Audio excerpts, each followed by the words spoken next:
Today I open Zoroastrianism, the Religion of the Good Life, by Rustom Masani.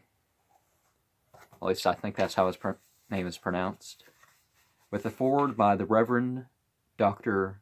John McKenzie, M.A.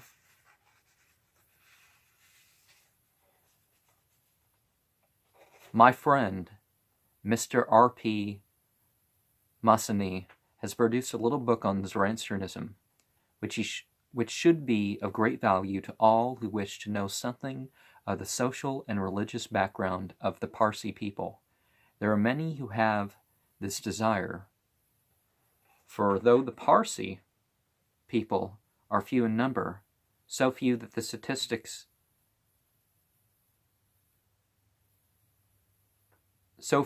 in the statistics of the world population they are simply insignificant.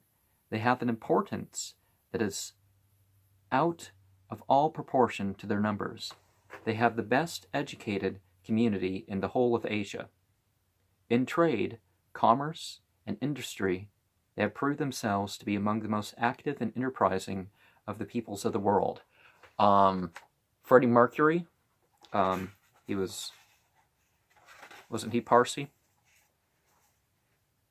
In trade, commerce, from Queen. In trade, commerce, and industry, they have proved themselves among the most active and enterprising of the peoples of the world. In public spirit and philanthropy, they have set a noble example to all men. Exiled for many centuries from their own land, they have maintained their identity as a race, and they have not ceased to take pride in their long and wonderful history.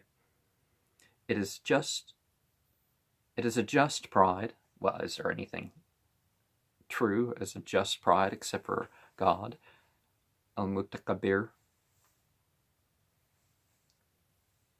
For in all their history, there is nothing more surprising and nothing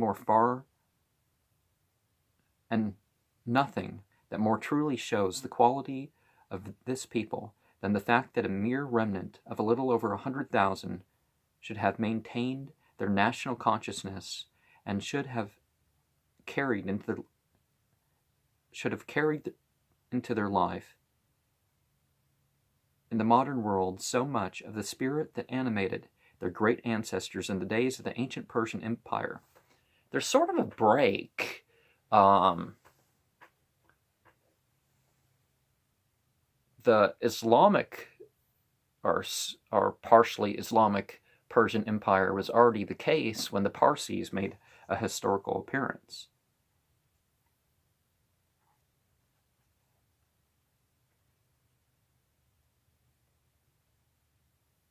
In these days, they are not without their troubles and anxieties, but it is characteristic of them that they are their own most unsparing critics. In this fact, we find ground for hope that their future will be no less distinguished than their past has been. I shall not here say anything about the subject matter of Mr. Masani's book. In commending it to the public, I would only make one remark regarding it. It seems to me to stand out among all works that have been written about the Parsis and Zoroastrianism in that respect, that it tells the ordinary student in clear and simple form the things which he wishes to know. For the specialist, there are ancient texts and the scholarly works which have been written around them. For those who are not specialists, but wish to know more regarding Parsi ways of life and thought, this is certainly the book. And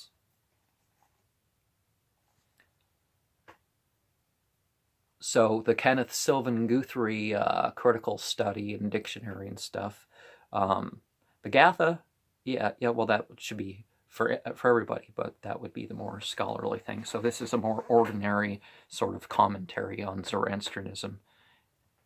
I'm going to break this up into smaller bits.